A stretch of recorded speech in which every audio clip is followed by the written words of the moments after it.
तुमचा gemba layout तुमच्या उद्योगाची प्रॉफिटॅबिलिटी ठरवतो. गेम्बा म्हणजे वर्कप्लेस. आता तुम्हाला माझं हे विधान थोडं धाडसी वाटेल, पण लक्षात घ्या, प्रॉफिटॅबिलिटी फक्त सेल्स वाढला की वाढेल असं नाही.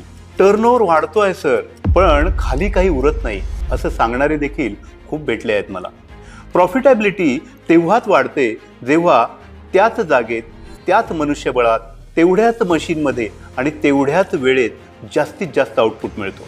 आणि हे मोठ्या प्रमाणात ठरतं ते तुमच्या फॅक्टरीचा गेम्बा लेआउट कसा आहे यावर. गेम्बा लेआउट करताना प्रथम तुमचा प्रॉडक्ट, त्याचे प्रकार, त्याची प्रोसेस, मशिनरी या सगळ्याचा एकत्रित अभ्यास करणं गरजेचं असतं. तुमच्या मटेरियल स्टोरेजला किती जागा द्यायची, त्याच्या हाताळण्याच्या पद्धती कशा पद्धतीने ठरवायच्या, या साऱ्या गोष्टींचा अभ्यास नक्कीच करणं गरजेचं असतं. त्या जर का चुकीच्या असतील तर या गोष्टींवर होणारा खर्च अनेकदा अकाउंट्समध्ये वेगळा असा दिसत नाही, पण तो रोजच्या मॅनपॉवर, हँडलिंग, डिले, डॅमेज आणि स्पेस यामध्ये विखुरलेला असतो. लीन लेआउट म्हणजे केवळ सुंदर दिसणारी फॅक्टरी नव्हे, तर लीन लेआउट म्हणजे कमी मुवमेंट, कमी वेटिंग, कमी हँडलिंग आणि ऑप्टिमाइज्ड फ्लो. तुमच्या फॅक्टरीचा लेआउट हा केवळ ड्रॉइंग नाही, तर ती तुमच्या नफ्याचा आराखडा असतो. ऑप्टिस्पेसमध्ये आम्ही लेआउटला केवळ बिल्डिंग आर्किटेक्चर